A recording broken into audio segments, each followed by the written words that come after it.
Mais tu l'as mis. Mais qu'on doit étudiant. Oh, à qui ça et mi voyez oh.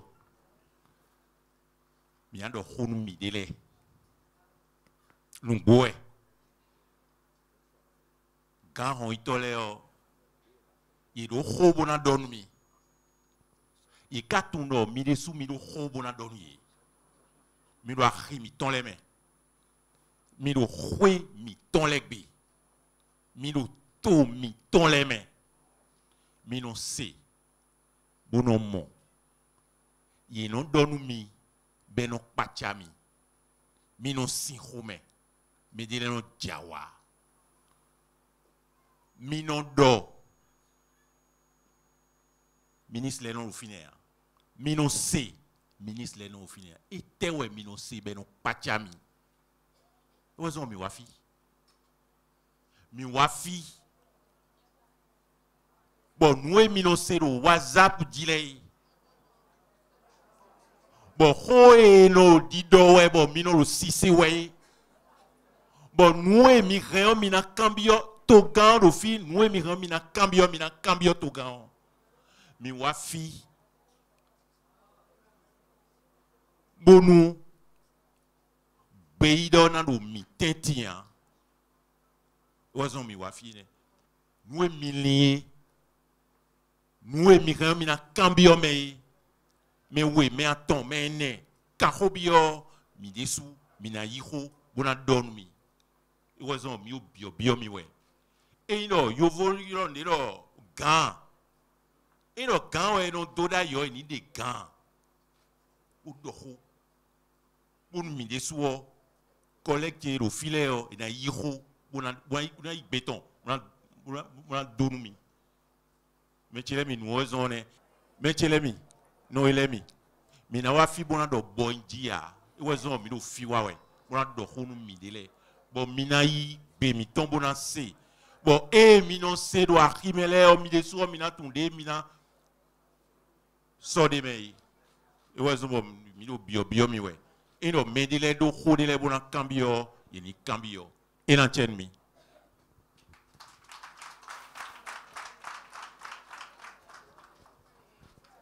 Ndogweno ganche de lo ay njon file. Ngosi fini on dogbe se do ganche président che talon. To gami me jome. Do bene kun gba yi fi yo wa chi kolu mi me yon dele. Don't raise up a chick on me. O mede buno mi gbede to me fia. E do verite do ko jo ko go ye we ko me. Wo telu kari e talon ko wa ganji di me ko yin di kaka di ba ho gbon ka me go me bot ngidi ko gbon de wo syndicaliste le ton le baba. Bo ye de ton le sin hu me bi se ton to me. Syndicaliste le o sin we so ho e de le ai.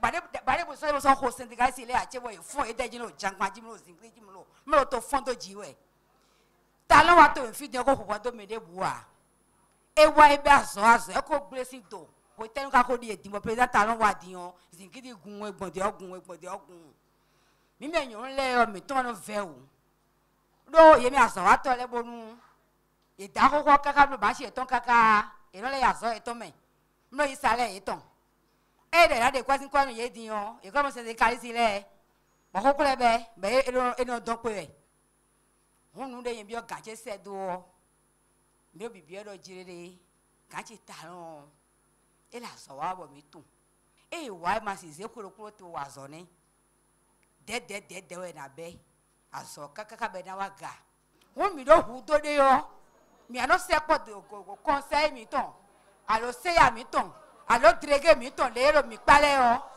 mla do ete ka ojije we nde ojije o mi o sise we mi le mi na aka bi yo hun hwe ninu ton nu de va do mi dele o mi me ahi ma se secondaire o kami ton talon na do azan le do po krem vide mla yi mi ahi me nyonu le e na yi mi tanta mo ho de va do mi nu e lo hu do mi ton de mi dole o mi na se kule to ga do je mi na gba hinu mi me nyonu le wọ́n mi lọ kùtọ́ tó mo lọ dẹ́mẹ̀ xẹ́ bọ́dọ̀ àkìyẹ jẹ́ agbánu mi wẹ́ hanu mi ní ọlẹ́ yọ mi lọ kùtọ́ tán bọ́dọ̀ kú dọ́nà jẹ́rẹ́ àkúrò náà sẹ́yà tó yà ga bẹ́ẹ̀ náà gbá kìlẹ̀ nu mi ndo mi nyo le mi so do hota a mi to le mi se bi e o mi ka fon mi de mi ti jaji no ko mi we fon hun we fon du mi won ki de jina gba ni le o wa na sa ton do aga be da mo ko e mra gba ki ni le nu mi hun do mo hun tun kan lo ga je le mi ganchere mi kuda ejijon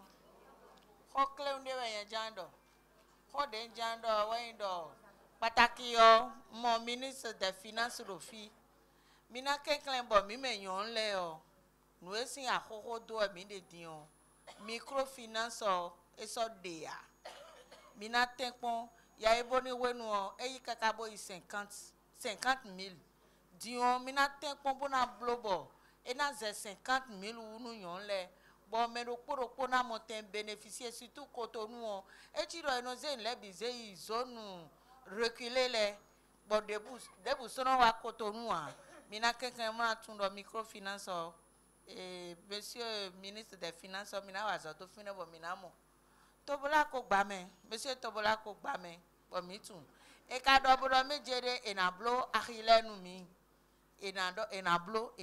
enablo eni jeji no minitu no mejere e befide bonu yon le na tun so de do réserver nu ye do temensin côté o wayi noche no pon mento sin côté madame Odila atana so merci le o mindi bla monukun je ye u ganji nyonu le we no se vive viro ko egbetan eleyon wa bo mi nyonu revendication de bleu et de l'air et de nécessaire mi accorder nous ye wa yi ganche jogbenu gan monsieur jogbenu mo we do ya ebo ni wenu mi no syndicat sinu kan bono bloc grève e ka ku je me egbedin bo mi ro gbigbe eze nde yin César ton César bo se de yin ni ton bonu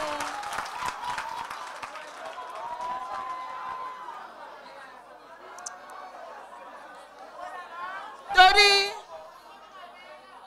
mi tun ko agbe ganji wu mi tele mi maîtriser justice wu mi tele de ro gudole mi no nu fando mi tun besoin etan mi tun wundo etan mi tun exagération etan le ni mi mondo na bio exagération mi remi na wuli frein bona do bio exagération mais de mi mondo mi jede de na blo boto na fa o mi kenklen mi blo parce que nous do yinyon we ya mi do nu gbonu mi de ten khove o esupo me chele mi kuda jijon chobo anado ko adogbenu gan egbodo gan ule novite avocat beyin ministre din jogbenu asefodi mi jai awon mi gan e kanyi vivere we na awon mi gan bo asefu na no te do nyonu tito akwanya kwe nu konton de do beni odie e pe we ya sun no mi me ya mi ka jai bi sese bo jai poto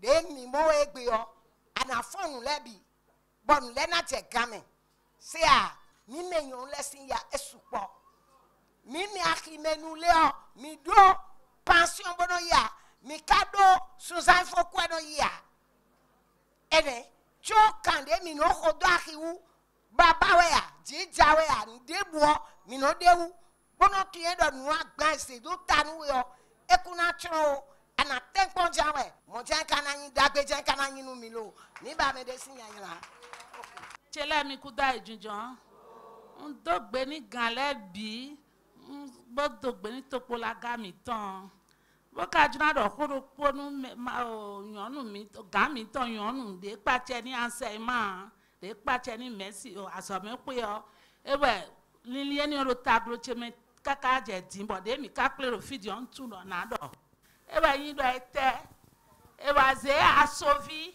so do akile me ni mi re te utu no utu ewe yin do meji vile o ye no do agban kan bo no do satimati sataki oyi sale nu mi asa ganji abo wenu evie ne le na plan o de o we do français gbe me on e no de ya ba e ba yo mi bo do ni mi do meji de projet de wa to me fi bo ya sauvi ye kana ye kawa ye kuka mon video a mo e do mteme le blo ba bo e no so vi le do azome e ka do mo ye ba do mi do mi bo na teme pede e do akile me bo mi igbe mi amaki ga mi ton le bo mi lo je gudo e ton be wa na ye pa la mairie de wa na ville teme do fine bo ville ba da azome wi mi amodo vie do agban kon le o gege no de kondele me o ye ba be azome ye be azome nu bo e lo me de so abro je vais acheter e lo no do français gbe ni mele e yin de bo vivi ni mi me o no podo topo but dion ville do yiwe kaka da rien tombe o e va présenter 11 bon 9 admis but e yin de bo vivi nu mi town but mi do meji e de topo la to gami to talon ka do de mi na gba ile ni mi bo na black ile do ni mi bo akile na jacho bo asovio ne kana blog benu ye wende do akio mi wendo ma free ministre de l'enseignement do mejide ele fifi mi tambele yonu hun tu do mejide na so ho mon ka to meni benali tameka asovi de na miyon but danda mi vi mon ka to da so me iwele avo black yo ni miyon e na fi kocho de na e boy na no so vi mon ka to le da zo me Mechelemi. O joho mi cambio. E no. O me sinsin pere bien me. Bonu ena emana timeton nou me an. O me sinsin e rien e nan do. Ouais di josin o me sinsin ouais. E biodo. Mais misero tournon 6 avril 2016 webe azor l'intewe no tameni etewe zombo nuemi no mimoele o do blobloe etewe zombo do blobloe bonmoe nous comptons éminent timen mio nous comptons né we go hoyi ho tam bo mi cambio et la justice et la microfinance pour xoder les po mina bio xoine les me on a timeton perdre nous 6 avril 2016 mina tout nous oui na do ouais nous comptons na do beto de lu peme o insunu o yonu bon et na gbe o emile o e kuna khwasi no mi o mi kuna wa khwe o me bi na wa jijeme o beto ene dia vous l'avez une politique bon wa begame wa Saint-Michel do dile o katundo e rien na levo le kowa bona do e o na gble do Messi kaka beto ene dia e no awa jije we o bo aplo boy na ho me biwe no blo me biwe no dro bona blo to gande suo beto e rien alors semaine les bio mi wa tanto pa semaine les bio mi wa o begame mi wa Saint-Michel mi la plo ba boy na ho no mi ani we zombo me kalo to no de men tole mo kono bloco mo itewe kaso yi beto de ya ya nu ta un do po mi na no cambio mi de le rukune we go na don mi ko chomna na de le sin timeo we ndo mi mo to mi ton ai gumba ipere ni ma u na mi o e so glo dale dia beto kalu susu de jibe oswe des togans et rento pour 1960 pour 3 millions pour des togans miton rento 1970 pour 6 millions pour bon et togan 2016 on a rento pour 10 millions pour Bona jodo nous mais na bon couteau tombe na wale.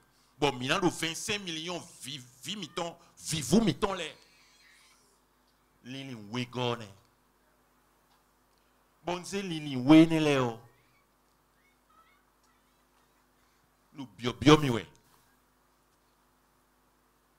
Bon nouezon bon togan et ma solo achime bon e. Bon demele ma sido achime bon e khwebe bon e. Bon aplo bio e aplo o e aplo khonme o. Pe khonme o. Il m'a bio e o. De to na no bon.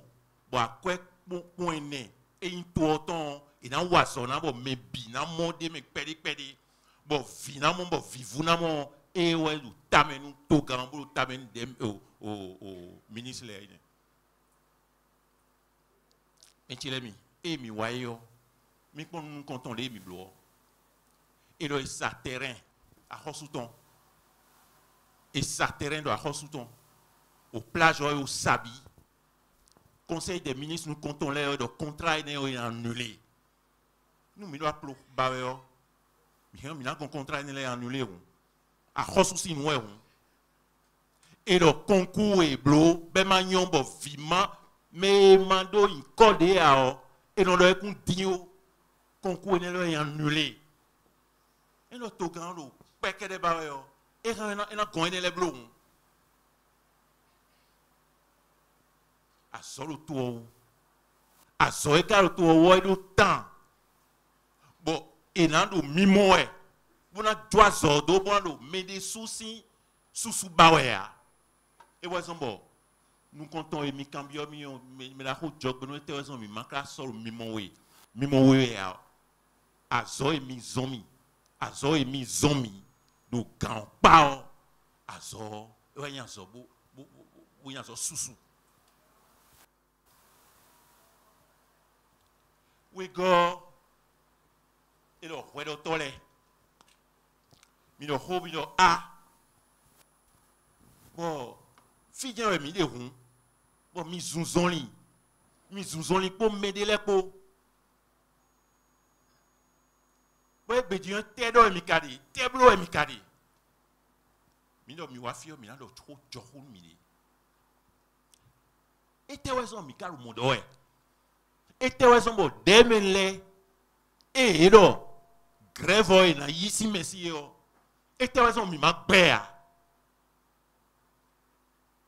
mi de yo mi do no vide ya mi do me de ben fonctionnaire ya mi do via ya mi do khoton ya ani un kazon ani u kawe bon mi kalu demenle gudo o to gandu demenle gudo bo a toto oui.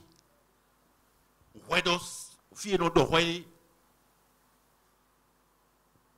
Et considère mon ywe, we binwo, ani wezon. Et tilo, e mi kan ho enembio, nouezon, cambio emili.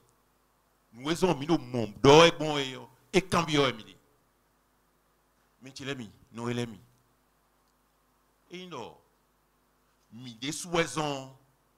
Mina do grève ni no bloblo we binu. Et te raison.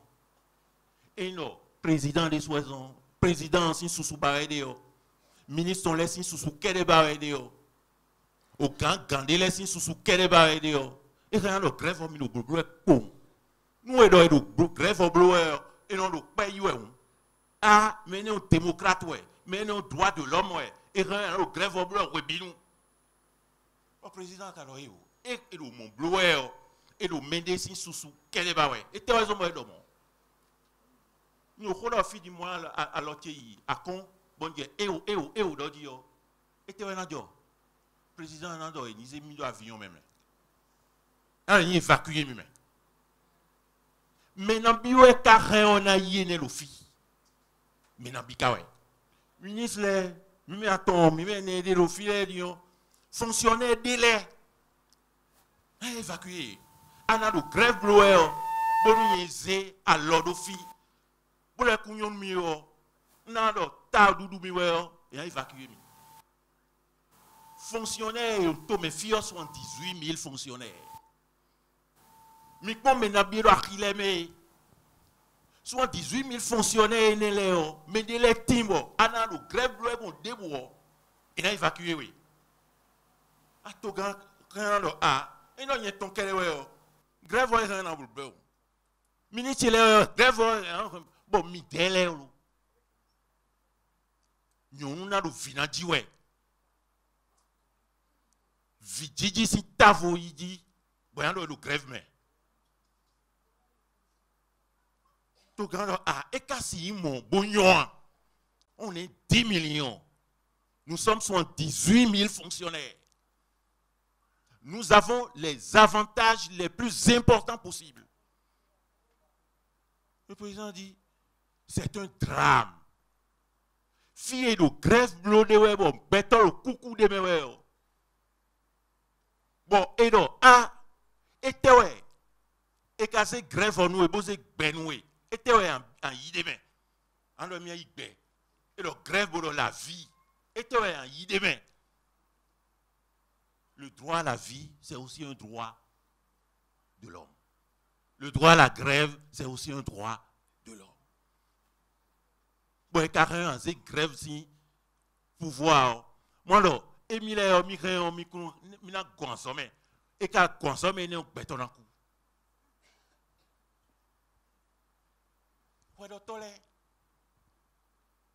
Mais les gens tous mes filles. Moi, je dois zoouer les roues. Entreprise les malo roues. Vimiton les nalo à somoya. Investisseurs les ils watu meon. Et tu as un cambio chole na watu me tu as un cambio. Alors on ka watu elo me dion. Bonu mbio de wami.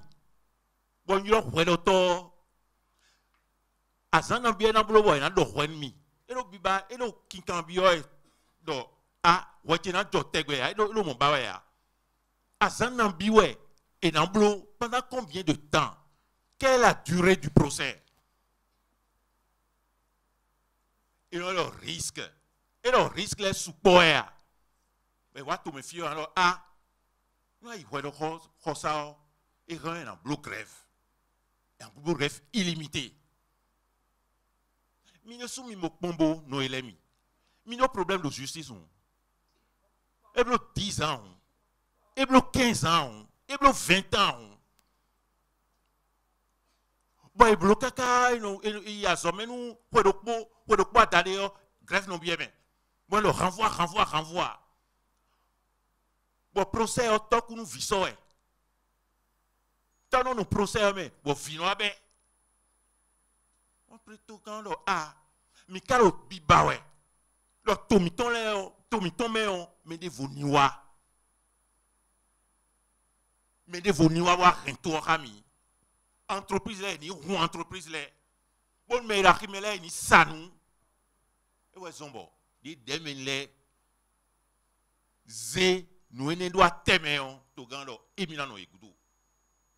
Et quand le monde, nous dormons, tout grand cambio, tout de l'aimé, on est qu'on a bloqué. Yo vote mais mieux français que tout mais non, donc relais, il grève, il dit et oui, qu'on y grève. Au Amérique, mais non, donc relais, il grève, et où. Belgique, mais non, relais, il grève, et où. Allemagne, il grève, et où. Sénégal, il grève, et où. Burkina, et où. Togo, et où. Aniuka, midi, quand le grève, il y est. Moi, je suis bien, des menléos, et rien, et dans nos yégoudou, et il doit, et blomon, et moi, il m'a sorti un nous tometons. Il m'a grève, on donne 1000 fonctionnaires, sont 18 000. Fonctionnaires, enseignement primaire, maternel, il y a 35 000. Mais il y a grève de Igoan. Fonctionnaires santé, il y a 7 000. Fonctionnaires enseignement secondaire, il y a 8 000, 9 000. Enseignement secondaire, mais il y a grève de finir. Fonctionnaires justice, pour les magistrats, pour les greffiers, pour les médicaux, il y a 1000 de justice. millénaire et cas c'est azodayo mi kon conséquence mais ouais non a pladoué un enseignement primaire maternel 35 000 mais des grève nous ya secondaire 8 000 9 000 mais des grève nous ya fille de sécurité pendant le droit à la vie pour fille de grève aussi au les dans bloc on doit témer fille nous raisonner nous ennemis ho d'autant et dans donne mieux mais quand il faut boy cambio y des soirs et où et ils n'ont une vie bon on sort bon sort boudou non bléa et il y a une vie bon on temps a une to vie bon on temps sort boudou non bléa mi m'en vedo do mais mi zéro filet moins de 2 ans il y a une méboyon ouais bédion et wa blébio et oui moi et il doit fonder les deux ouais zombo il doit fonder les deux ouais et non mi des soir mi prend 2016 bo avant 2016 mi na wa fidion mi na o mon girofa le pont ai mi a mon moi mi a mon militaire le pont mi na le garde à vous mais mi na le garde à vous le fi à quoi mi ton kawe bon mi ka e wa quoi non mi ko zango mo nka na do ho jo ho dele nu mi mo e wa zombo mi no pinpon e kakao mi na lo me lo leo afo ide we de o me support le tour me o de na non bombe na nyon si en fo de we de na do ho kle mu su bon do bai we e le kuno do ho fo mo e oh nous mi don le pon e o to grandi do ah et non et rien na awa DJ nan biome egbe bo vive nan biome so initié awa DJ o daiwe et non vive pede nan nome egbe bo awa DJ daho nan nome so ize vive pede o bo nome we mo na awa DJ tawon ni wa so politique on vive pede était si vive ka we prime le était si vive ka we au salaire les était si vive ka we au Johnny Quiz les surfacturation les et décime au mende boussi donne mi do mi konso un salaire mi ton wa mende boussi do ennemi et katon et non y a un ministre bon prime les support ou n'y wa et non ticket valeur alors ministre si encore c'est salaire 1 million et quelques mais ticket valeur 3 millions, 5 millions. Bon, nous ment et nous y. Vous n'ayez pas ministère y ton chargé des relations avec les institutions. Et le ministre chargé des relations avec les institutions est de 500 millions de fin. Nous avons bien 500 millions. Et 500 millions les noirs. Na wa mais na wa gbegamen. Na yi mais non ko ya salaire gon.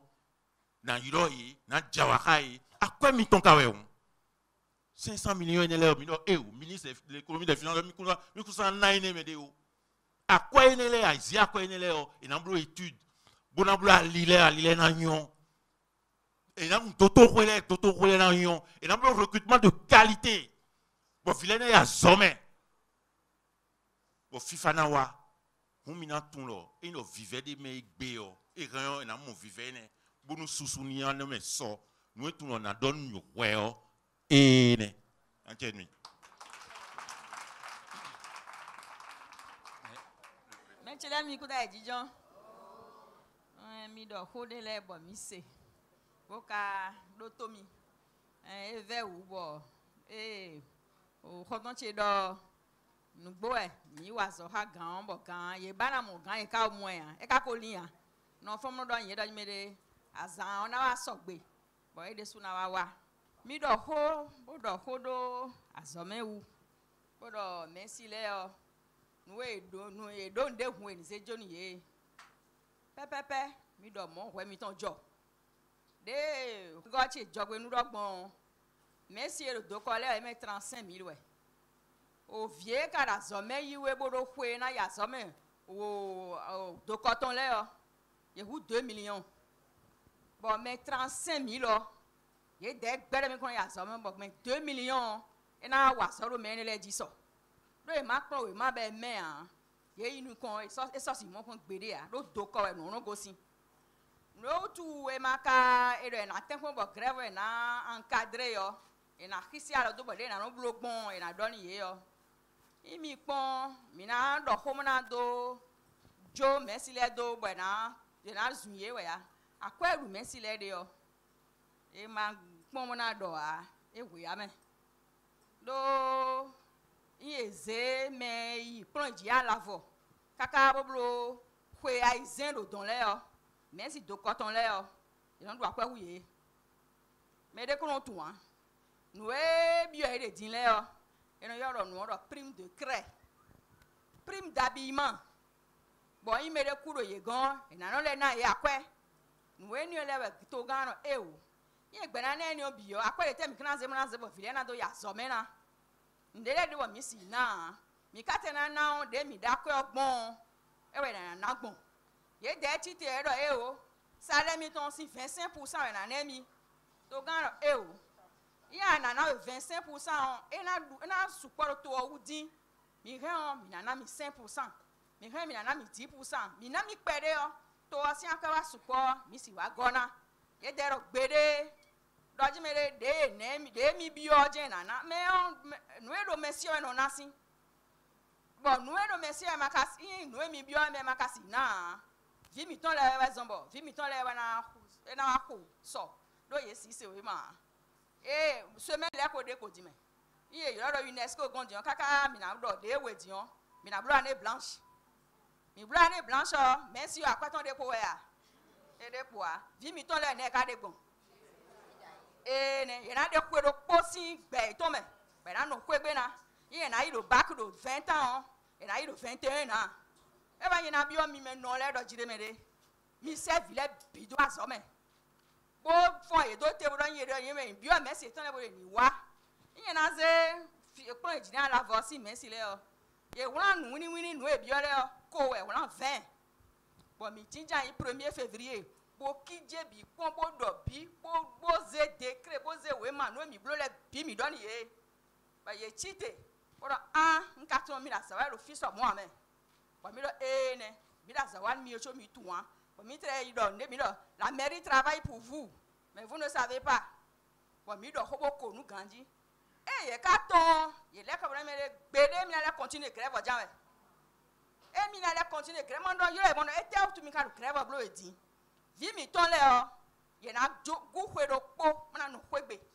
bo e no hwedo hwegbe no hwedo po we ma sisi akode ko e nyonu mi ton na idi sabo imo ho e mi do dion ho mi mo ma yi ta lon we zone e vile ma so do nde mo na wa bo na go sin hwegbe bo ka ko tu na mi kwa ze mo jaliji bo da mesi na be mesi kun hwegbe o ye na disa o ye na ze ho wa mo hu mi me nyonu le o mi na chite bona don fi mi ton le mo na chite ba mesi de ni ya so me do akwa ye de o e sunwe akwa ro to o mesi niveau o esi akwa yi we de yi mi ze étudiant le dion mi ye de su mi da ho ka eti mi ka grève blo yo ye mo ndebo do ame ye mo ndebo do ede ni de me toyon ton mo no e ka de me toyon ton ko ya ka gu kwe do po me toyon na sunwe a e wa ndo me no mi ton le o mi no tu no tu file no gbe azo me wa mi no versin mu jo ndebo do ni nlesin ndero fine a mi don fi mi ton de ni ya zo me bo tenpon bo nu me do asu bo yi me si de mi do ni ya zo me do file sin we mama se o e wa supo de mi aze sous région me on to mi ton e gudo bi d'ailleurs yo mi le quartier latin de l'Afrique ça veut dire que ya ze me de si Benin lo fi o me de pousi noter la paton wa mi gudo bi choba na inscrit vitu e lo primaire lo median e na blo test we dion mi na do yon le ro ti me pepepe e do to o vewu no e ka se mo to o vewu o mi ma ka tu wa d'ailleurs yen blo plan we mande bo en yoro mémoire il me le 100 et 200 000 o akwa wuni ji akwa wuni ji o e na 3 millions e ni le we sumbido pour kaka na ze 3 millions nu mi me 100 000 salariés le o et nous 3 millions pour un zéro ba mais pour un ba quoi nous yon le mi do microfinance ppp et na gona 50 000 ouais 1000 dit mais na on perdre deji et nous yon on H assurance pour le renforcement de la capacité capital humain bon et néon et na crédit yon le bon vie et ton de ro ma se we ma le o tu vois na crédit vie et ton de ro na ya zome bon et des soins et na do assurance maladie et jazon et soin fonctionnaire que na do ni osin gbe ya mi me bi me yon le nde saton ya o klele to ya o takin saton ya mi me bi na nami e gbo pe nze akwa ni le bo pe nku do me bi wo e ma konte wo na se nu me pe vide bo me pe vide le na no yim na no amanu mi de ya don ye ka hobi ya ye be me de ka di apa mi ton po e de po donc me yin no na le so si na ye ya ba no e o e akwa to wu akwa de po nu we o mi ahosu de so na zem na mele directement ba na tuna me de programme de blo me o ahosu mo to de so me de na nami au crédit na nami assurance na nami bo fi mi to na ya so me pourquoi we ka ba na me e na ko ba na me de fo pourquoi me ahosu so na blo programme bo me de so na ya ko e to directement na lo me ya no e nzo bo ta gba de o jene donc mi de so mi na pon mo na chite mo na don vile ni ya so me bonu microcrédit ho mi do o hondo che o we go che finance ton ele de meji amo 50 000 mi de do e jo avon microcrédit o biblo do nu e jo support asef ntu asef ngo microcrédit mi ma ye gbende ne ye o hen dagbeli pon depuis 90 donc dagbeli j'étais président d'association donc asef on tu asef Gandhi bo le tout me le sou matin me asef ko e de wo support Gandhi mi na tempon be na voblodo be na tempon na yinuko na tempon na yinuko asovi si programme de mi do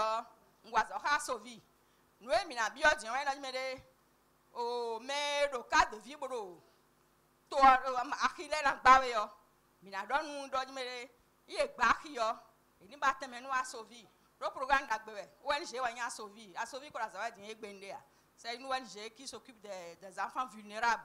Donc, mi na do emi o do din we bi o to mi ton me yon. Mi na do nu me do. Aki bi gba si nu kon le. Mi na do yin le mere lini le we yon le bi yo. Ne mi kan wa kun. Wa so vi yo na accompagner viero na ki me pede le yo. Be na sewe ma on. Eni e do taji. Bo mi ton mere e kun bi yo to kun no sin to me o. Bo ma na blo bo. Lini mi ton na yin wa. Merci beaucoup.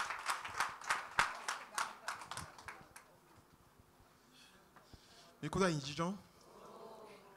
Mais moi, nous mettons si on me fait dire bon, et quand bien mis là, n'est bon, merci les le grève blower. Réponse terminante. Des explications de dates nami kodo ou ego cheko nami dion. Mais moi, je dis raison valable de qu'on le grève n'est les si goudou.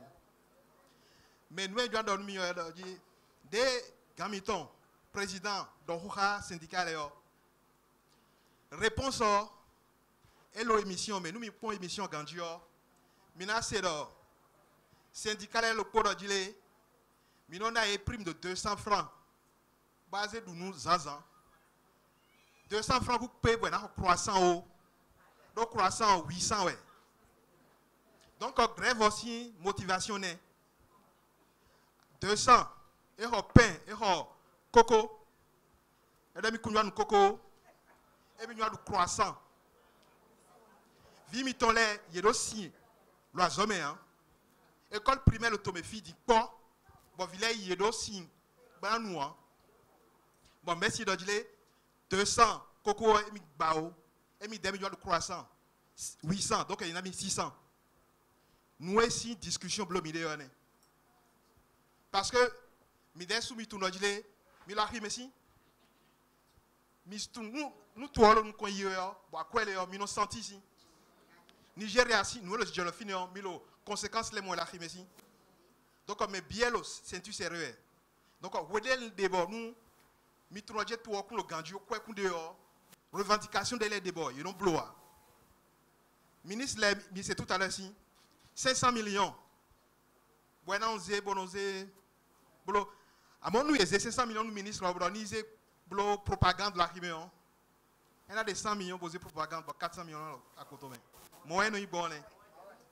bon mi bé président de EO quoi ne le ministre bon bloc cantine scolaire vi mi to le ya azome on ye ni gbedu nu lo campagne lo ye ya azome dion et là mon nous abobo so so ina du ne quoi ne le mi de ton si système même bon me biro rupture bon c'est dur y a le ceinture serré non quoi fata de me le mi ma e milo di de ton si no me mi ka de ton si me on milo simbloé milo cantine scolaire bloé milo étude blo nous miwe tout à l'heure mais le dada chez le polo gilet nous mi wazo kaka boy fo mi kundo retraite o allô milo retraite a quoi ne le milo si c'est blo étude ouais bon nous dada chez tout à l'heure h mi wazo kaka je vidéo au moins minado retraite di fonctionnaire d'homme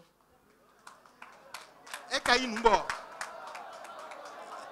et quand il nous voit, il y a un bloc pour moi, il y a un bloc étude no quoi, bon il temps. Bon quoi ne l'est misé, bon étude au bloc. Bon nous étude au faut que quoi l'on a faut dire, mina j'ai H au bloc. Nous le quoi mi besoin ravip pour mes bibles ravip pas. Mes bibles mide aussi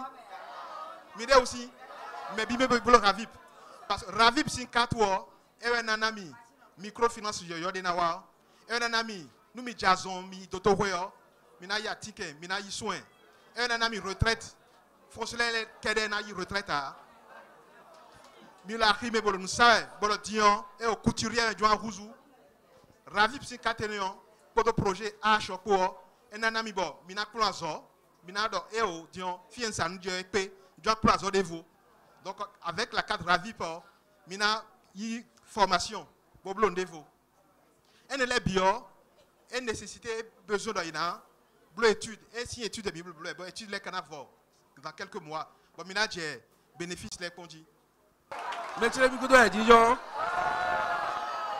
mikudo gbada oh mi ono mo mi de dai bon mi ka mo mi de tegbe o non don mi do me ji to gan ku mi o non don mi do me ji mi me so afotondo tedo to pon la mer mi ku mi o e da fo di de mi de da yo mi da fo lo po egbe wu de le e rome e so yen lo po nge ro ko lo ka mi ya gan won to me bodo me wu tutu to gan ton le o afọ de eje mi de boko ngbe baba go me agbon ba mi de ya bon mi da fọ de bon na agbon go mi ma to syndicat yin da ya j'ai fait 10 ans de syndicat dans le holopo do mi no mo tam le ho vive de l'air bonu e makalo ho kwini le do to men mi we ya mi a tunwe mi yo ndo ho de no syndicat nu kwe o nu we de me on tun de mi no bloc ben o mi tun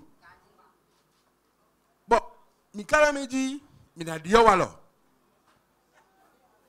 bon walo dio we zombo mi so agbon lo bon mi ka so bana dio walo a to die mi la ko mi ton jogbo ndo ho din yo ero mi fubo ti je jiwe akwe ekran so wa tozo na odi ma do jijeji we mo don dey ai but dion mi make ai syndical lo na do hodo me de voler sinu but mi no so adedo mi gbo e do nu kon bono gezena e we zon bon me la ho jogwe do ho les an do ko e do vivere de me on ministre do fun bene mi bo me but do end as zon dia de dion bo i toto hwe o agbe o anlo toto na do yen vinu e dada choba mo les gars agbe yen vi toto ton cimetière direct ne mi do ene lebo mi na do mo te bo mon ku je nu me endo me ji egbe wa nto vi e we zon e ka no ta no gbe wa nu mi ta no ba dagbe mi to a we zon mi do ahiho me tele mi ahiho mi do e yo kafra zon tewe endo si kele ku hwenu bo ya ebo ni wa boyi bon agbono wa dion endo hodo po me ko ba ki do po ge mi a hodo egbe ame mi do hodo ho mi de me fo che monsieur le maire so kemi mi eno ba ki le mi ka mo ndia bon a check pa ka igbena bodo mi me nyon le de mi venu mi bon agbono ka fa o mi do programme ko do da yo et le PAG projet phare de médaille et de médaille ame de mi ka de alile clen won to ga no dion alile e ka de yo e mi na te fie e gosi alidie na inobo sanwe yo e mi na jlado bon ga won toto le pepo e tite bo je gbero gbo ba kweton bo zo e ma ka e no mi di mi no ko be fidi bon wa ti trop di mo so mo le kwa tie ne ko fidi on bro ya mi jama mi lo mi gbo mi da mo ko toru ho bi one mi si ene ndudu one kana mi ne agbe kwa lo kwa flomio anze adokle do adoji e a club mo likun a je ta mi di da sun gbe mbi go metero rio glawe o ali timati ko to si o me ho bi ade bo ne biblo be ndudu ne kana we ne a obligé bla noter wenu ndudu mo likun ma to se no bi we a si do mo likun onde Achilleo de toga igbe na gbogbo do mi na gbagbe yo mi mle bo safodo e na gba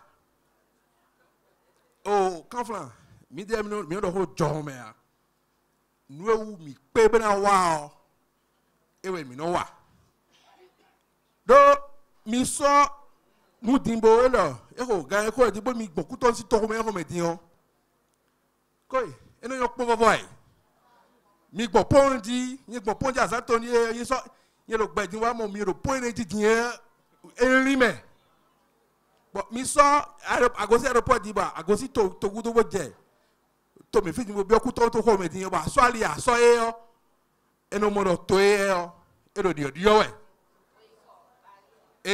ne oh mi kanflan fo do ko me di ka do to bu to be le me ko e me chile mi mi esuwa mo mi deu do no rie akwa so bo iblo mi ona yo eredion e na so bo ma mo ku to glo we mi ka do na vo vie mi dido to me yo be bi no gosin to me bo no yo vo to me mo no no don do to me mi jira do a tu le yo ere ho me dion de to ro yi yo eno na a DJ mebo mo no dion na no toche mebo wan do toche me mi na podo mo le kun kere wa mi na free vi mi ton le mi na free vie jigbe mi ja so eja e mi na do microphone so hobo ho mi o do da yi bo fie mi na mo kwepepe wo yan de yo endo edo bo e couper we yin jijira lo e mi de edo dion e na la mi ka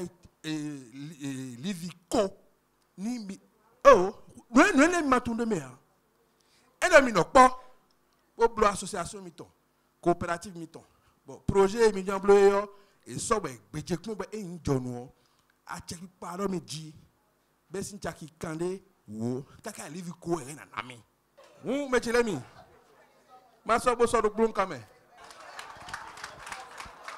me chele mi chono e na na homion na do hode do yovo gbe me ona time do fongwe me. Chacun considère que les temps sont difficiles. Mais je voudrais repréciser ce qui anime fondamentalement le président de la République et le gouvernement. Nos recettes, nos ressources sont faites de recettes fiscales. Le ministre de l'économie pourra revenir là-dessus. Nous n'avons pas de pétrole. Nous n'avons pas d'or, nous n'avons rien du sous-sol. Les recettes fiscales, c'est ce que le gouvernement gère et répartit pour le compte de chacun de nous. Ce que je voudrais préciser, c'est que les gens comme moi, de la classe moyenne, les fonctionnaires, etc., nous ne contribuons que pour 30%. dans ce que nous avons comme recette fiscale. À quoi mais il y a job donc 30%. 70% les mekawe mitelewe. Les paysans, les artisans, les pauvres, les plus pauvres. Il y a 70% les donc ba mais. Bon to gando et no mino temi tomé on ne o mina blobon. Mais non 30% les o. Pour bio de jiwele. Pour susu bawele ye dele minana kabi mais non 70%. Bon ma doit limo e bona itoto hwe. Bon ma doit limo e bona ya zome hwe. Ne we na blobon ye de na ya zome. Ye na mon mignon. Bon, c'est le choix le plus difficile du président de la République. Il y a un avocat ou ennemi. Et le ministre économie des finances a cabinet en 30 millions de barmans. Ministre, il y a beaucoup de choses. Mais le trésor est retombé. Rien n'a eu aidé. Paysan, le téléphone, mon ministre. Et le téléphone pour nous amen.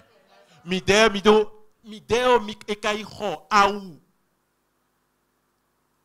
E ho tout o jodo ba o me. We no ado tout to e ho e. Ado mende na yuro e bo do ni kenklen o flan we do ko ni jodo ba me o am do flan ko amen. Yen dion yen réon yen na négocier. Fi ne we to gando e o. E no akwe mi me binon jo.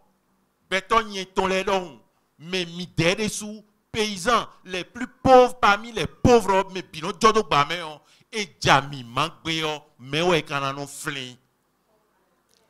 Et ouais zombo do a ça va nous solo sien. So et kano sien, béton kano fin. Et do a savait d'assa. Accès universel à l'eau potable. À quoi il y a rien, il y a eu le prime meléo, mais c'est le bas meléo, nous eblo na vedéone. Et donc, électricité, et dans ce qu'on fibli, bon nous mais masido, et mina yo et aléo, il y a des sous mots électricité. Je voudrais vous dire que cette rigueur est nécessaire. Elle est nécessaire. Parce que c'est elle, cette rigueur, qui permet au chef de l'État de faire la meilleure répartition possible. Et c'est la meilleure façon de sortir la grande partie de la population de la pauvreté.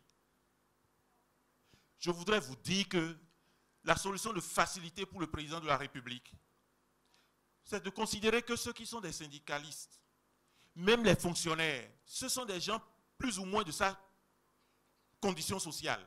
Et rien d'autre, il faut ramener les. Et rien d'autre, amener les rontons. Ah, mi mon midé au lycée, bien sûr, bon, rien, n'a augmenté le salaire. On a blou, nous, que l'on blou, tomé, fibre, mi coton. Mais non, n'a eu rontons, n'a augmenté. N'a flin, mais le tour, même, vous m'acadou, vous m'acadou, mendé, allez, n'a flin. Mino fidion, tchonou no vi mito do malanville y na mon hueroto y na wa kaka kandi. Mi o ba tribunal do malanville. Tchonou vi mito do port galère y na wa mon hueroto y na wa kaka natitengu. Mi ko kilomètre le. Anambo recrutement agent de santé tchonou en ces médecins c'est do djao. Azanton, azene sunoko mais il y a tout le couteau noir, il y a une affectation. Alors, l'idée est dans 0 T. Bon, mais le tout, mais, vous avez le couteau noir, nous avons baissé, nous avons baissé million, nous avons baissé ouizisa, bon, rien à mon. Bon, vina non, viteme, ton amour, toteme, bon, rien nous si perdé, ou tu n'as pas de fio, et donc, il a blowé.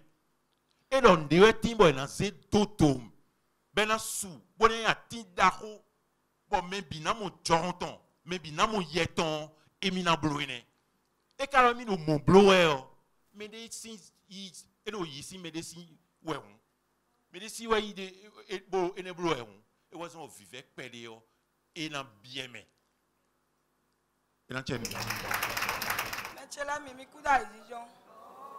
Ministre le na chen mi. Mo kle un ti do me jire de mi do hogbon. Na bio to gan pour le gouvernement ton le po na do me jire. Mi me akimen le o. Mi information we do mi pede donde leji. Bon do me jire me de nou mi do ti to me de o. Nou mi si no mo ta kle un de. Bono para bono blo tito me klende bono wa khileme bono wa don mi me nyonu le ena no vivi no wa bondo avantage mi to de mi no ti me pede mi no mi ti me no akime no e je fi ado le dogbo me information ena tin lo to me bi kwi mbio enen gouvernement e go si fine on mbado me jire mere Mimi akimen le topan le aki secondaire le mi quelqu'un bodé mi wa fidion opportunité de mi na quelqu'un botime nou e do PH yo mais beaucoup pla mi aki sinon le beaucoup pla aki mele avantage mi ton mi na quelqu'un ma time mi don nou e matunde ya si kako bio de wa mi kabo pe lo de mi pe mi o vivi mi ta ntua cambio préfet dole ye papa eji Kogbon tole non lo fini o. Est-ce que e ka ba fie kogbon tole na no to ka de o aji. Mondo e kumba o. Ma bateme nu ka no le o to pa mi ton bo aguzu pakiji. Mi si hukmo si gbogbule wa ya. Gbadan le a. Mi no ilo commissaire kaka agbon pe. Commissaire no ilo kaka bono chiko. Ka no le no swali o biko. Ajo tole no bio meme. Nous commettons boire aux poubelles. Quoi mi dole bio, n'y y bena moene o kere rengun mi bo. Préfère on a tempo on a batté même canon la bien don commissaire bo. Nous commettons aux pack die o, il a tempo ba pack ni. Allié bon si bon pour la préfet no wa. Dodo kere mi si mo alibo din hein. Mi ja cambio mi do ene o do PAG mais a di do préfet we nous compte mi ton ni mo la botu mi na blo ali odo mi. Atonga yete mi do bibio edole nyade fi ata agbo ki me boy ole bedo ekun saki bokon me ho le wo ze me ho si nu kun bokon na nu koko e wa wa ide yen ba lo ni kenkan bojo edo lo tagba to meti me wuri o e wa lo nkan abo mi je fi do mi se ta na wa o ye ge mi e bro le ni mi mo edo ya ji we mi mo edo e wuri we edo e wa ya kunyen bi o mi dole ministre de la justice we nous mi ze me ko nu kumbo pon we wada ile bi na bo do ve na bo jodon ye ni du e wada gbede ye amen ye fi to ko me maka wada gbe ye ne mi kenkan bo jo e do bo nu ni ze kun da gbo do pon mi me no kuto mi ton le na mechele ndogbenu mi ndogbela ijijo ndogbenu ministre mi ton le dogbenu pefe bo dogbenu me de otu mi tele mi so gbedo mi wuro fi egbe o nde ve adomi bondo na do bo ve adon no ele bo ve adon do bo mi so do mbu e do iho a u ve aruga de ni pombo do ha nyun to paton le u ve be si diame o be si ya iwe gbonu ya iboni we no po e tanon si fota parce que àwọn lile no wa bo no sanu àwọn ilé ìwà kan ìwádò èdè sùn pọ̀ ètò non seulement ça quoi ètò les sous les agblé bon yé gon ìwà mais au moins tomi tome le honu congolaise le no honu camerounaise le no honu egbedion todo compétitif de bois lo meyi yo bisimisi parce que agbami de ton le no vahi agbami ton no vahi douane mi ton vahi marché togolais pour marché mi ton pour ni douane ni conforme mi me bi aki boy khon do ko do pour me mi na di blasa do ko do pour me et là nous clients les wa et là on bon parce que vol leur fille no jetere Mi t'es fier, mi rend prier là. Bon, c'est bon. Et là, mais ils sont pas morts. Fille de mi de la mi nous ça 10 000, 11 000 de domaine aussi ça 8 000. Au cas où les doués. A dialomé à la mon chinois si t'as mon point. Chinois carolomé. A diaolion à la mon chinois si t'as. Chinois carofine. Mais mi de la gon, les étrangers sont privilégiés. Au détriment des autochtones que nous sommes. Ye dele ye wa do honhon mi dele. To mi to me mi kade. Bon nous de dele sanu mi dele bon mi dele sanu me le do teta idi alo demi gros dio. Ils sont à la fois grossistes, demi grossistes et détaillants. Mi va do problème de voyer chinois le kede be. Babale. Niger nous le. Ye dele wala yu casse-pied mi ton tam. Nous sommes dans la maroquinerie pour la plupart, mais de l'avant, mais de la faut pas ça qui nous est babalé le bise ça va.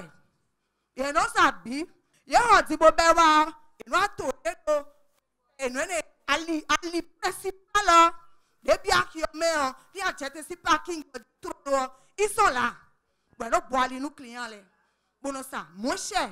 Yo lo impôt souéa, yo lo sodi kwa souéa, yo ka lo kwa souéa, ni bado babale o, ni akiome je na no na sanu ye, ni batemenu ye. A ko lo po kan le de. E do e ja di batemenu mi e ja va ki ogba. Bon mi ja comprendre. Est-ce que elle a touché Singbogle a? Mais comment ça va se faire? Elle a délogé mi pour le moment là. Fite a yanze mi, on veut aussi comprendre. Merci.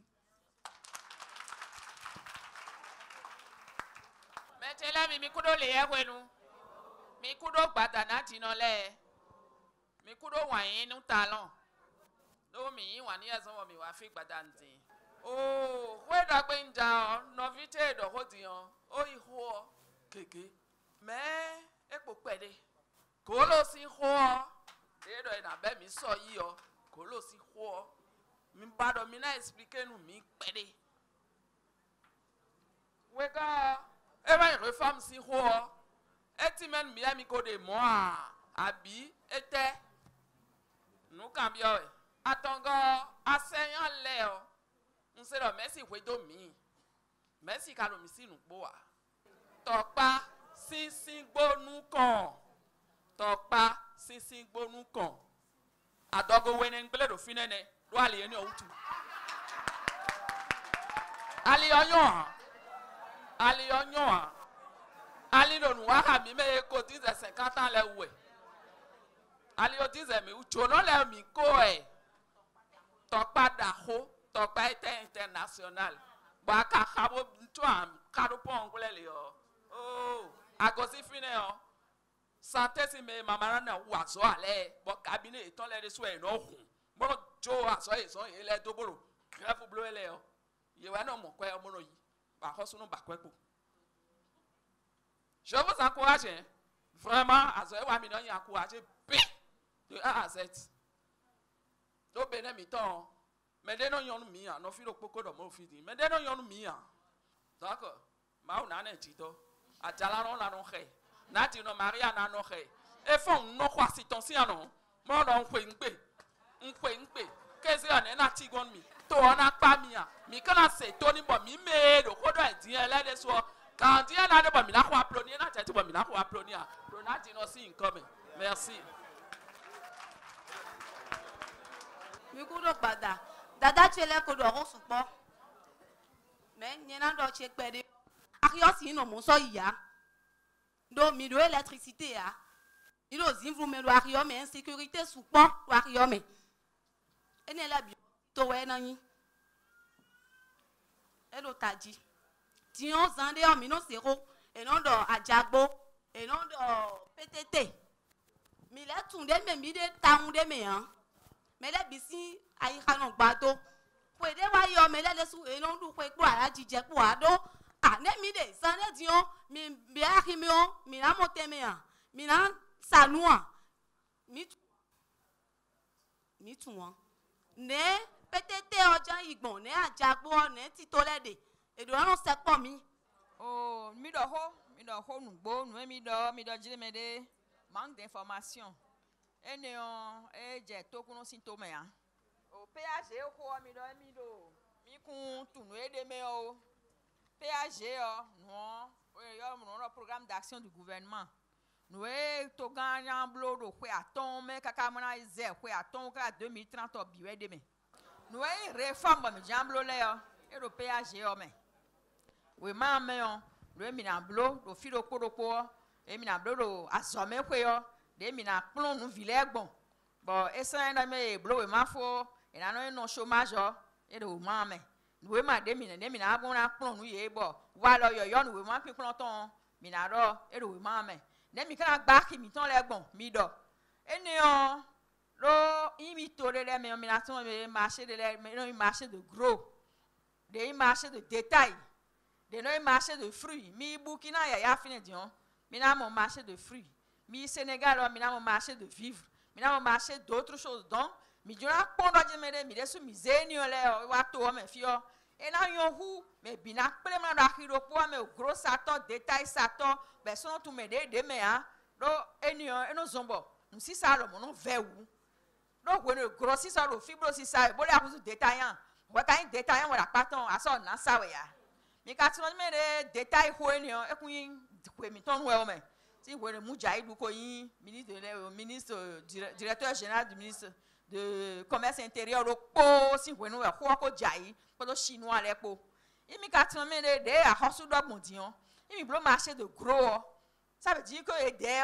chinois ils grossissent when don et non et ça c'est et vous détaillant et na détaillant et ça c'est détaillant me grossit ça donc on do ko na no alo tenton me bon lien gbe et na to enion na do mi do je me de yen na prendre engagement bon des marché le na no bon do mi do marché de Ajagbo bon marché de Glo bon bina yi biro we manji bana zedmi bon fi de marché do ko na no ina don mi noé ba wa no je me de marché de na do spécialisé bon arrondissement le me on marché clé le na do fine do anya ho de clé won zamé on amasi kan we marché de gros ne e ya ko sunkon donc to de no inu kon le mo no blo bon ne mi na se do fine yo fi do rengis do yo voto me on eni on ke no kun 6 heures du matin ka gan o me ko sa grofo bon me no akho détaillant le no akho no e jinjan lo donc nous wa le ne mi jamblo bana zeto mi ton de su yaga bon me le san pe bo grossis na détaillant me bi no do akiro po me bo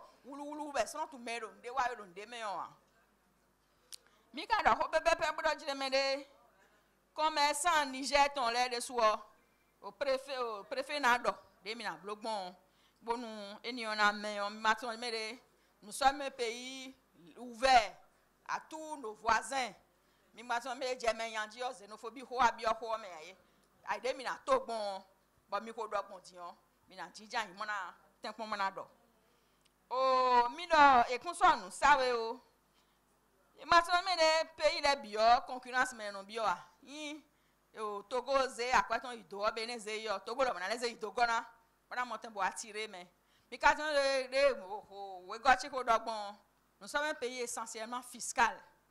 Bon, nous impôts fi de mino yi, nous de mino yi ne maison, mino yi akwe. On a ba kwe de deji, on a quand même bon partenaire le ngbe, no a go kwe de na. Bon, mino te kon blo nous do to wo na. I mi si ze do din kaka be na je lo me ton di o. Konje na kon mi de finance malheureusement e ka chi te clé un. Mi na le ado eni o desu. Lo mi ma tun me de ndele de bo, e de akwe ko na nous me bino du pa. Ben no mbo e ma si go ma wa le o e di akwepo no ne le mi do eni le na no fivi mi de po mi na no do le mi ka blow de mi fe mi na le blow pa de deji mi ko do no e gbe le kere o e do mi ko nde wan mi o mi mo no te ko mi wo blow de be yon mi no do bonu mi na no te ko na le go pe de na bo merci le ho pepe merci o mo merci de a dion mi kere président ka wa dion mi ka obe recrutement me mi ko yi bebe dion mi ko yi 10,000 enseignants me mi 6,000 mon primaire bo yi 3,000 au secondaire eni ole mi na mi chiffre le do me le ma da di man mi o do mi yi bo mi ka le ro na yi we ko lo me donc mi lo merci o yi we village rasement yo we supo comme mi do mon population jeji ko lo me dion mi ka le 7,000 donc ero ye yi we oh quantité o ma ka ko supo a me mi kana de kwede nu si sa bo mi so nduwe ya de no do mo ne do jime de yi nde si me de si do e ma ka yi nde ne yi nu a akwe no bon zanglo le yo e we depo bo mi de no asanti do nu hi ko le me do mi da yo ayin directeur sale to yo no ba no go fine we me bo à côté le yo no yi sale huwo 10 fois eni lo mi no ma pere bo mi de no santi do akyo me je ka sun eni si robine bo da me na zeni on boy wazo na numero ya jiwele be de suwe na mu akwede me na no agwa mi gan mi so me de yen joan boya aliwewe de me de na wazo boy na ma eni yo ro croissance pour la réduction de la pauvreté et quand yo de votre croissance pro pauvre et na yo et na si akwenu me do ron bo na wazo le e na e de akwe mo na de ya e de tonpo e de ya e de tonpo e de na wa wazo bo eni na zombo akwe na supo we mi na mama eni o sin aliwe presidentze mi na pe nkundo me ma do ndelewu mo na ma kwa ni ye bo mi me ko do pare le o mi na de na to no fine we be de ko pe nkundo e de bo no e de wa mu e de ganji bo ya de po e de so e na créer richesse bo richesse on na je de mi de ko no créer o ji be na supo donc comme kono chele ko do we go chele o do e na ve u pede amon ka de ka ko vivo we do e mi so mi si santi we gbon de le ko aliji no we on le ko gbe so we o kaka ejuro ma wo kaka ko e lo na fo e ma o se ma do gbe che ni ma akinte Mi poser problème pas que temps. Bon, et je habonu et nantin de l'ennemi. Bon, ouais, mi tojo. No dolo de blondo. En lo mise to hodo lo renume we yon. Mina do préfecture to nous to vi. Bon, mairie non, nous to vi. Bon, nous no bio lo wendo me wendo topo no poni to gbero po vile ni mo vivant. Mais moi, oui, préfecture zo, mairie zo, ni imamo, mon dieu ne me wow, mais la version nous bihuye a hosu, et la gare, j'en ai bleu bisin, gégé, bon a hosu dans fodo do, endo, et ma do hobo y wando ya me le hoto me ya, a hokan, a hosua. Chobo talon yi dakon bode mina bloa o paki hokan a hosura gadon chobo e de ina blodo ya lo o me do fne din e tu ho do ni e sura uzukanto ho mewe mi deu na ho mebo na ne ho do e so a hosu a gaton se fo e so do te nana ho me bo tito me dedo enisin kanta o ena ti me pere non mi ton la mi kuda ijijon beaucoup de toro me o kwe prefiero gbewe mi na donu to gan parti stalon do tewu aki sinu yiwale o komile sin ewe se onzena ati pak ati aki gbibale o bodo nínú me demi nano la hileme o komile si mele si azo mi kamuno ai kuma jimi deo kutonto keze dio population mina mona 1 million 200 et des armées on mina uzu 600 000 ou 700 000 un betona gosi porto novo boa betona gosi semi koji boa betona gosi plego boa betona gosi alada kala vibo domeu melokulupo kawa e tagbaton lewa e ko ngbe onu to tagba le dofi go mi te mi no di dapa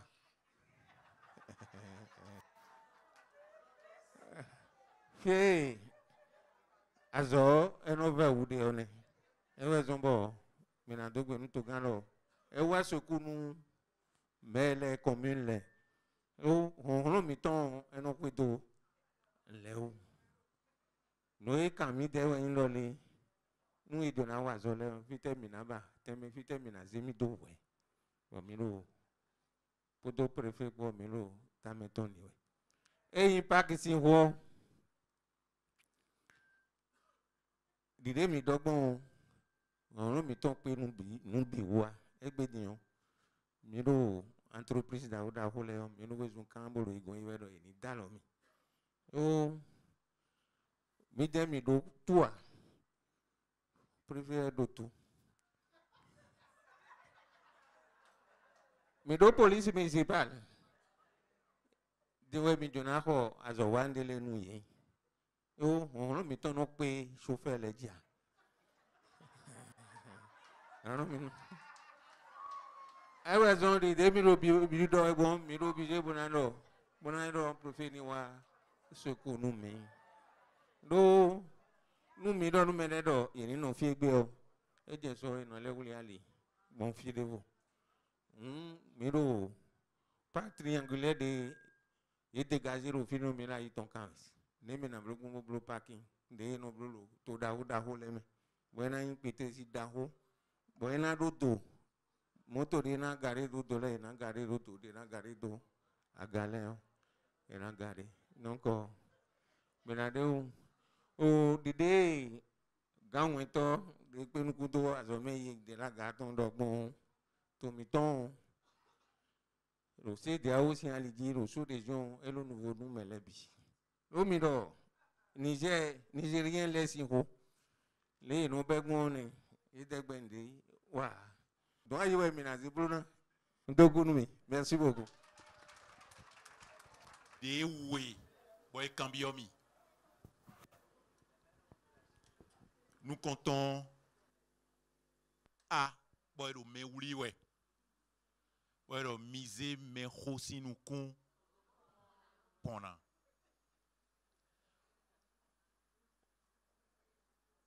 Oh, mais de les noirs au Cambiomi ouais.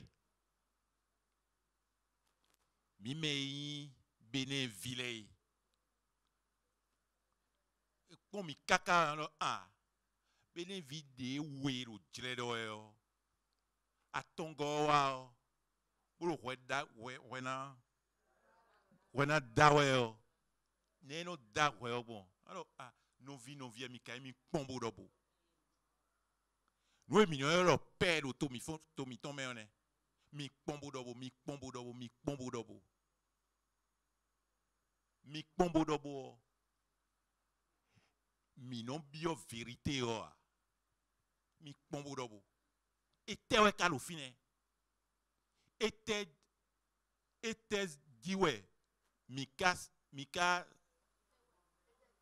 ete domcha aziko te diwe mika dion mi non baine le a mi pombo dobo depuis 1960 mi mon gouvernement il est soit ministre ou yime daf tiro fime et lo fie mi wadion bon don daf do anu lo dion et là 500 000 blo zes do 5 millions ouais on a do moment a chete daf o kalo una ben mi da chene a nous bio million noi mi do a me la ho jogbenu et en do monu daf o ben na oui 5 millions bon 5 000 à Kazan so ministre Devonawa bon donne ministre organisé meho sinuku bon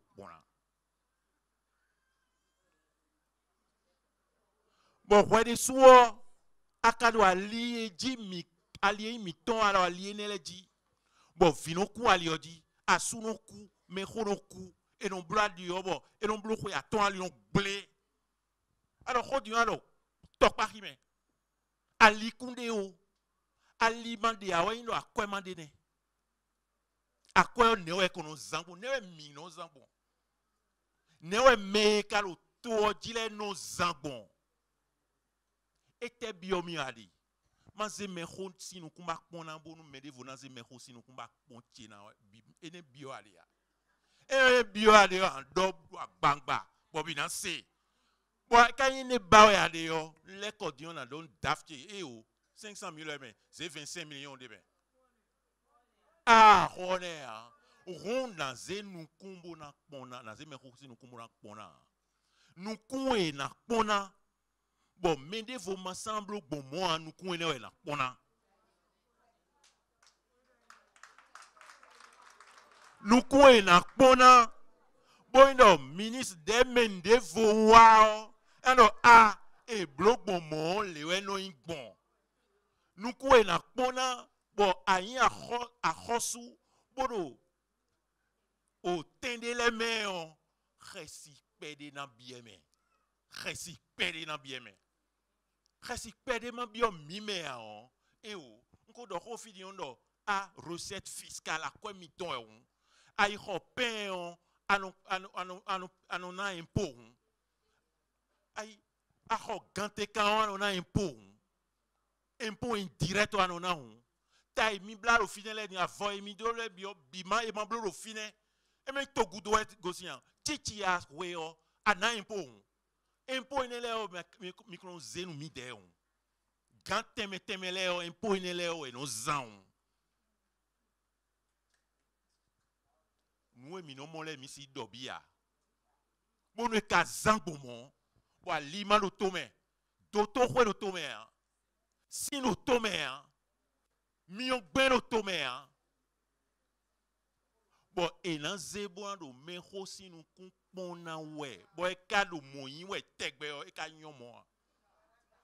Nous mais da ko parti talon et donne. Et nos ministres Djeméon et na David kan oui. Et nos préfets ton Djeméon et David kan oui. Et nous donne nous mime dokpo. Et nous donne mime dokpo. Et non, mi de ou, boka de ou.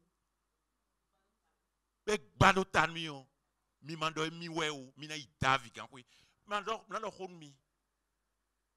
Mi non lo hode lese we bo mi urime. E urime wen da hoa. Me do me uri we do na tundo e ren na uri mi desu. Nou e mi nan zero to me bo lo république o ene. Me do sensi ba bolos. Mais on a un nos saint de bâton et un rouemi. Nous aimons mon bloé mi cause mi de so mi beto ya. Mi de so mi no bana me na dundele ya, na yindele ya. Mi de so e kwedo mi ya. Bon e ka e kunsi blomo. Mais e ka blomo le fi non blomo le e na zebo na cambio me e blomo nu boa. Et non, c'est un dog bondéo. Et dans le dohaï, c'est un dominazé, mon sahaï bondéo, on a des sahaï. Et non, il est goudo. Et non, mi voté pour il a amnistie, il a brûlé. Et d'un temps, bon vous. Et non, réconciliation et non, vérité. Ama mon nous, ama mon de nous, y bon. Né à 15 ouais, bon, pardon, en 0 ouais, bon, kemek bon. Et ne me midi. Nous comptons et on a dormi on est. Nous bio miwe. Mi mando bio me da hoe. Bodo ene le oni jodo e jodo on e jodo njogbe nu. Nou e jodo on e jodo wadai. E jodo so mi de sou mi blo so me de so na lo ni jodo mi. E ka nyon to mi do akwe keke ya. Mi kado nu keke bolamblo. Nou e go mino e kuno nu sawe do ahimewe o nu boe bon mi bio no e bio lo douano e ni depo mi moi enseignant le nu e bio e de o meneme o docteur le nu e bio e de o meneme wedo to le ilu nu bio e me mi ka don mi din lo jogbe nu zunzoni khai me pombo do khai mi do mo di me et mewe na desimo na pombo dohaï douane si en quoi douane si en quoi mewe na desi bonak pon ou na dohaï et non ado bio we non il est mis et nous allons bio a na khonu si o togu do bona wa bona sanu ano a e non ka sanu cho na sanu e na de doa no simeo antu na khosu kun la kwemo we o bon do ne le blo we o ne we kana blo bon ta me ne o togan do ta ne ta me on linkon we o e do ete we zon bon mele e no yi lome ete we zon we no yi a on li nous e no zon li nous allons ça do lome nous allons ça do a on li nous allons ça do filevo et donc ete we ne na blog bombo nous e na ça so e ma si so ça do a on li hein bon le gosin filevo e na no a mon we et donc e ne we na blog bombo nous e na ça e ma si so ça do lome hein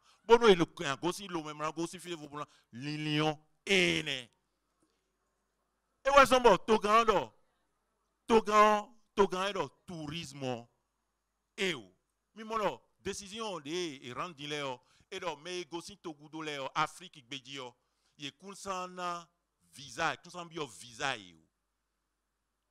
et o le fodoro gbe obi me on chono an yi visa o an gosi to de fo me bona wa benin to me on visa o to me fiwe areon an ide boy de visa si an kwepo bon mais les les pon kakaboro et y a un touriste pour tout les meilleurs $1000 au moins et ouais touristes les non dépensés nous le bloc moins de 8 jours bon to grand ah et quand il mourir nan bloc bondé nan bloc bon touriste on a support ou à on lit et un support ou lomé toche on a ronton bon touriste kawa tourisme et ma ti khoche be bon sou on et na bon to me on et na yari me on et na doto et na hôtel on mais mi ton les gens à savoir finir et nous li kon et de léo et nous rien dans blolo fi bon ma si blolo fi de voir bon à quoi on a non fi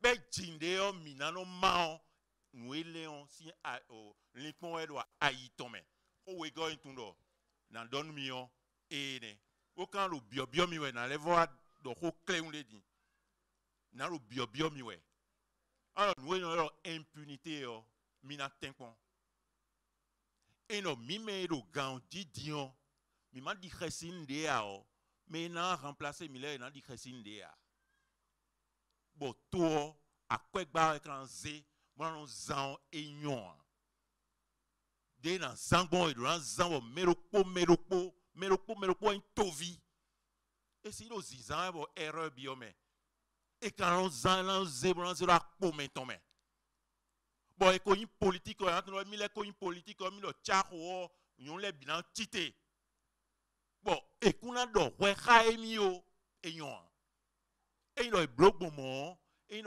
gan si a pome ze et lo nze si a poton ya et no ministre si a pome ze nsinde wede ya to ba wede nous tout dans don mion et ne entendez mais tu l'as mais mi koda jijon fin wa dion vivi nu mi town mi na dogbe nu ga hon itole mi de finance ogun azana bi dio but doto ledo grève member akwede le bi yo we yo mi de finance odon mi do milliard e bi e de roi izen e mi kun kawa ganje mi kun mo we ma debu me o a ho edudo e dimbo yero bibia kaka bo ayin grève bloto dion acha pipa are mi wa ganji yo akwene kundo we ma debu me ba mi amon ye ka sin enu ye nugbo bo no enele no jiu mi ko enele mi mo adon mi bo e na blo examen ro fi examen non blo we no wa ganji tro ye na loué moto ya o e de économie mi blo lo niveau ne o e hum li ya we do me mi na blo examen non blo we do transport si économie mi na loué moto le si économie kokroko e blo mi ya we ba mi blo de ji do me de do ni deje do fi bodo moto o et na laissé pour les sohaya nous à Hosu. Ministre de Moto, et na laissé haya nous à Hosu. Bon, mi donne les bleus, rien, mon. Bon, vimiton de boutique, et non de mina yvotome. Mi nan dudu vile ke kabo no isuo, a yelo di nyino sono nyonon yana yvotome. Yvotome, karu blodo e don, noe, kablo kakabo, mi de mi a don, you a mi katon. Bon, yvotome no vivinu, vimiton le kakabo, mi de mi sosi no fia. Ache kini lai. Mi ma se dia to kwa afino kwide. Vimi ton lewe mi do zizida inawe. Ewe mi de mi gbe mi ma mera ho jogbe ndo fini mi de mi no blo politique da ya. Société civile we mi de mi gbe politique we. Ene okpo mi de bro fie no yimo no ido hodo to no mi de mi na idon. Fie no yimo no blo le do don mi na ikaka ma na ifine. Ewe zo bo mi de mi bio politique me. Pa mi de mi no blo politique. Mi da chekini lo blo de wo ko igban fi mi gbe politique o. Ye kamore ma idon anu lo kuna dio mi na fi bo vi mi ton le o ye fon mi kan ye keka na no bi oto me na no ku do to me be no ale o su po de me somo awezo mi ma tun wa ho si me mi don debu mo no sa rofia mi na ho nu sin Dubai bo sa da only te we mi pode mi don debu bo yin Benetton bo mi no blo bo yin do jile richesse de bo mi de mi do rofia mi Burkina rofia da do oh Burkina a fini de blonde bière do pas ame kado oh mi dem don de rofia comme so je mi do talon wa ganji yo azan ya ton abo Nigeria ruzuwa danu akweton e no jile a on linu ja fi bo se pon ene naira ton e se pon ene bo che naira pon ene bo wa fi yo e si ene pon ene no a ho ino fi yo si ene o ma handa on linda ine peut-être pon ize wa no se mo no ho si ene ne wonu e de dapo nu akweton lo si ene on pon tato na mo choba horofi e se na wa fia e na ho kwan izen to da only no ero mi gbo kere na me chele bi no ero mi gbo ba on le ma soro fi wa we ane bo mi man yo blo dia on le de so je kle le ji me no e jawe anu mi ma che gbin bo nu azo e wa me da ho de yo mi yi gbe kha o me chele mi ho vi be me mi do chele nu talon na fi akwewe o ekuna wa ganjio ena no gudobo semere vodo ena no gudobo semere vodo meja gandu gbedo to me file bise su do tele edo e bi no gbo mi gonboro as jo ablobo ndu gan na John le donwe ablobo ndu gan na John le donwe na satu obinwe me de ma gbedo fi ka je mi do fi egbedine but yon me ho mi bo tavile o ye de no amo mi da khile medin bono mo mi gbo kwegbe bo me ho mi bo te aviyo ye wele anyo din kakabo aja gbe mi ton blodo pe eni o mi gbe awa yanya kakabo aja dabo agbo mi gbe bo gba bi gidigidi don no do jijo wa mi tun eve unu mi me no chele mi no vi chele mi tun do no ve u mi tun do eve u me de makamo do eve u bo ya vidavi menu mi o mede mara modo eda vewe gbe bona ya vida vi menu mi hu mi na gbe bonu mi ni blo tete de blo gbo mi de yo bo nye fon ye no godeji me nye fon ye no godeji do no e do ne lebo na be yo ye do horo ko dimbo do asido fine diyon no ene kokoro ko ebe do to me fi yo e na pe yen e no no ene le be mi afi diyon mi na no godo nu komiton le mi o mo no ene le de buwa e wezon do no e lo jije bonu ye mado ho pe bi de me an e na chi do me de kunu fi orokun e we na biyo susunu mi bona do jile mi kudo suru mado ho ne bodo bayi e na chanu mi no elemi o mi kudo sisi na me mi kudo gansise eyin we no du we tron se gan o ple mi wadi yo au clair nous comptons et mi de simeon et waindo ple lo et de non bloqué keton mi si we go mi moi beto tovi et do nous toy c'est on do di do edo an nous on a un toé pour nous zinzan aider à si zangbo pour zéro to boze ça a zéro keke to boze ça pour katundo milo vibo le bisa we o c'est on do a we do to enan nagbe bon na yi mais no le curateur assistant bon no po hawe bon sans blo mo ite wazon c'est on do bon c'est on dit do anando dokum bon zan de jore bon so ana huzu problème nous to nous et c'est on donne nous peto le po c'est on de donne nous to nous e do e no zan nous e mando a e no zan nous e do karuna zan e no zan do dileme to gan do bio mi we bonu mini tun do nous e mi do e we mi na zan nous e mi kado nous e to do na zan do dileme bon mais bene vi djiji gbele na mo mais na bene vi djiji sogudo le ye na mo nous a do nous et nous a dit oui nous e maçon lo fiaron bon lo héritier mi ton le do na mo nous bene de sous do héritier et ouais zombo à quoi mi zeni à quoi ba mi zeni bo ni rin bo wazona ta me we no le pon bo na zando tleme bo nous me de ka ho alona na zis ba bo na hui bo fie no ido ho mon coton le et na ifine mo na do ho e et lo bio mi ero mini tundo mo e mi kana blo bo hello e na depo hello et na depo mi ko bio 2018 o meten et no suon et lo aton ene aton aizen bon mi levo fidion et o gbede vo mi na do mi meno kudoni on muya ni ma rumio et na chen mi kaka